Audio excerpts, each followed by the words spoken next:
Good evening. Welcome to John Steinbeck, Scribe of Social Conscience, with Megan Corse and Paul McComas and Daryl Allen Reed. John Ernst Steinbeck Jr., born in 1902, died in 1968. He was born and raised in Salinas, California. His father was the Monterey County treasurer, his mother a school teacher who passed along to young John her love of reading and writing. John attended Stanford University for 5 years, but left in 1925 without a degree. He threw himself into his writing with the financial support of his father. Something to think about, you parents of creatives. Sometimes it works out to let your kid follow their dreams. While honing his craft, young John also worked off and on at ranches, stables, fish hatcheries, and canning plants. His first novel, Cup of Gold, was published in 1927 when Steinbeck was just 25. Over the next 3.5 decades, 30 more books would follow, nearly a book a year. He won the Pulitzer Prize in 1940 for 39's The Grapes of Wrath, and he won the Nobel Prize in Literature in 1962, the year in which his Travels with Charlie in Search of America was published. When Steinbeck accepted the Nobel, he cited Ernest Hemingway and William Faulkner as the two colleagues whose work he most admired. It makes sense. They were really the big three in American literature during that middle one-third of the 20th century, that core of the century, roughly speaking, from the Great Depression on one end to the civil rights era of the mid-60s on the other. Arguably, Hemingway and Faulkner were chiefly prose stylists. Hemingway, concise, economical, bare-bones, minimalistic prose, and Faulkner, the other direction, florid, ambitious, experimental, and frankly, quite showy at times, while Steinbeck's usually unshowy style was chameleonic, adjusting to accommodate his material. He put the content first. He didn't want to distract from it because he was less concerned with style than what I call the 3 C's: characterization, content, and chronicling. My own motto as a fiction writer is reader-friendly fiction, smart with heart. That could apply to Steinbeck as well. In fact, better than it applies to my work. Steinbeck was the foremost chronicler of his times, and in that chronicling, he was a consistent and unflagging advocate for the less fortunate. That's why I'm drawn to his work ahead of Hemingway's and Faulkner's, also why his work remains as relevant today as when he wrote it, and probably always will be just that relevant. Now we're going to start with his first great work, arguably the great American short novel of Mice and Men, published in 1937. The title comes from a line from the Scottish poet Robert Burns, his 1785 poem To a Mouse on Turning Her Up in Her Nest with the Plow.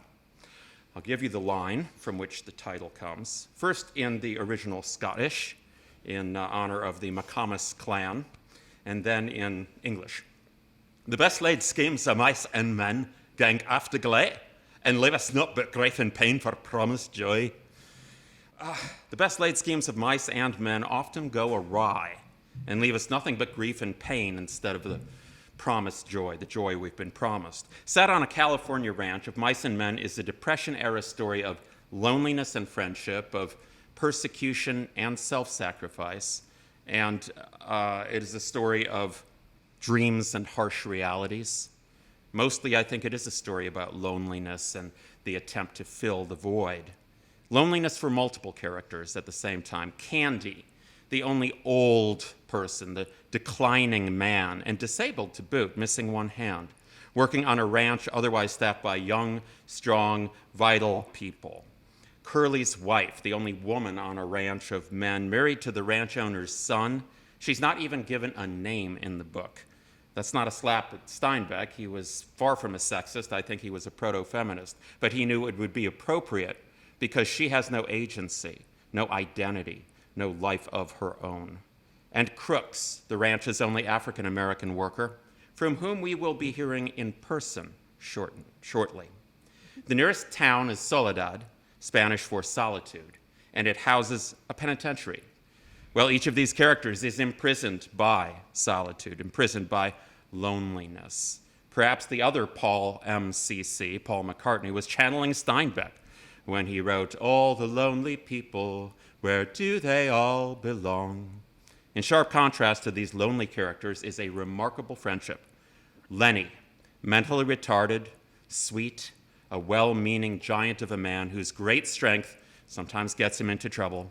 He's utterly trusting of his friend George, who is kind and savvy and dedicated to caretaking his childlike friend. We're going to perform the book's final scene, which I'll now set up. The night before, they arrive at the ranch where they hope to work. They camp and cook out in the woods, and George gives Lennie an order.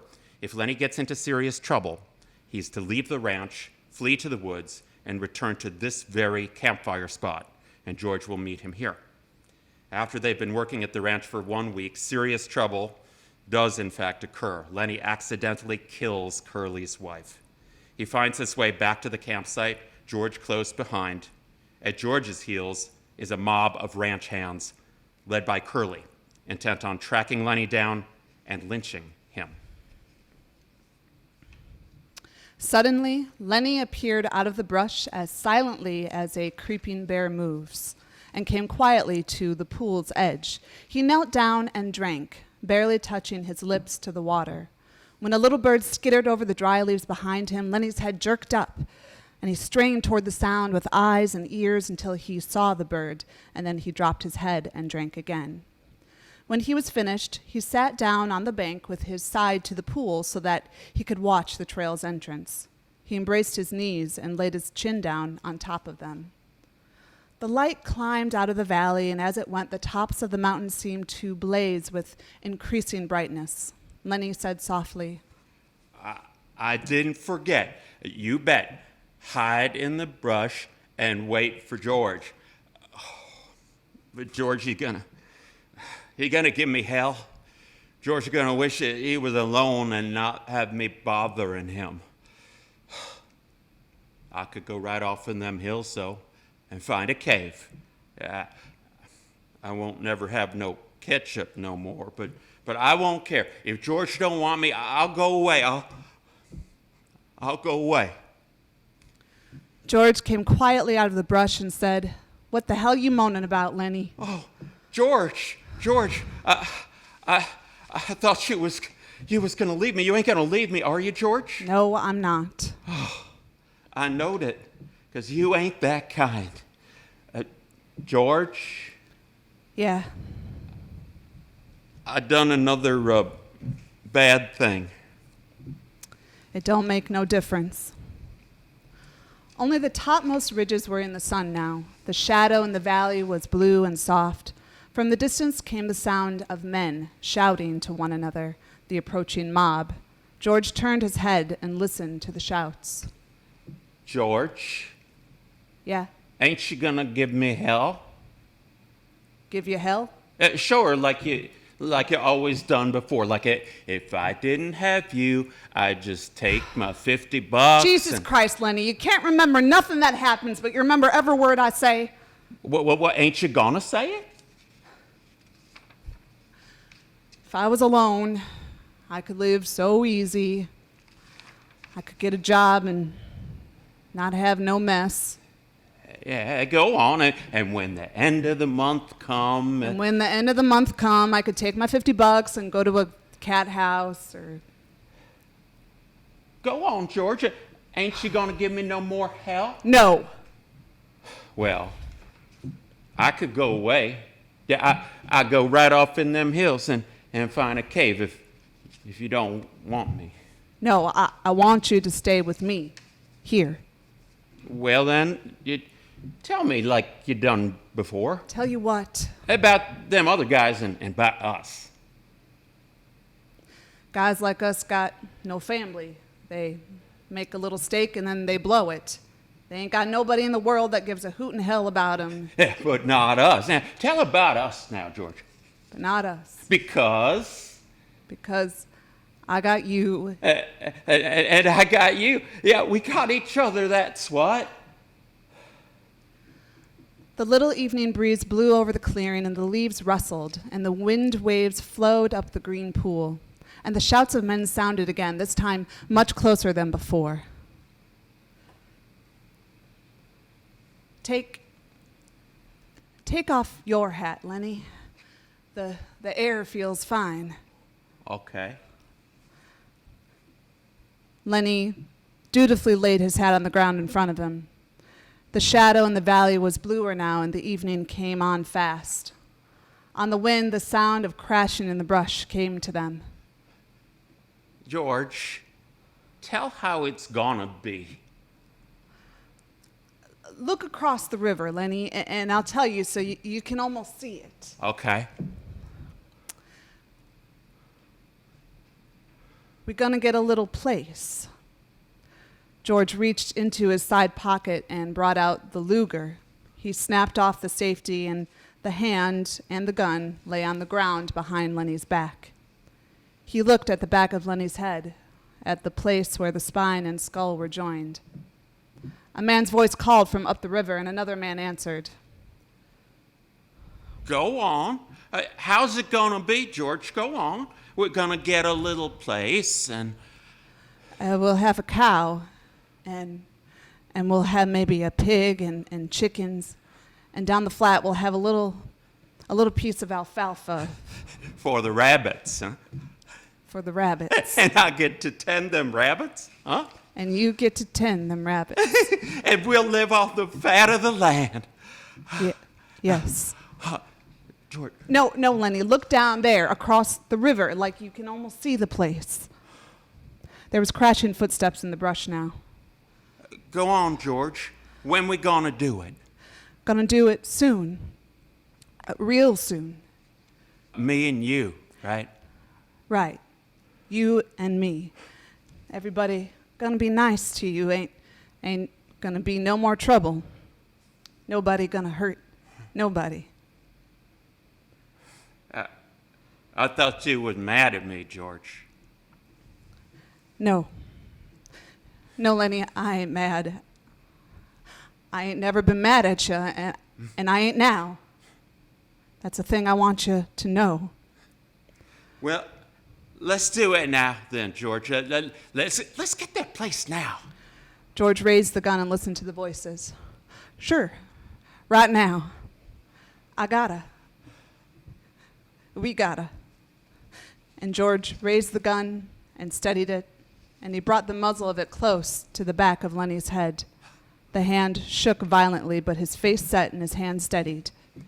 I can see it, George. I can see it. He pulled the trigger.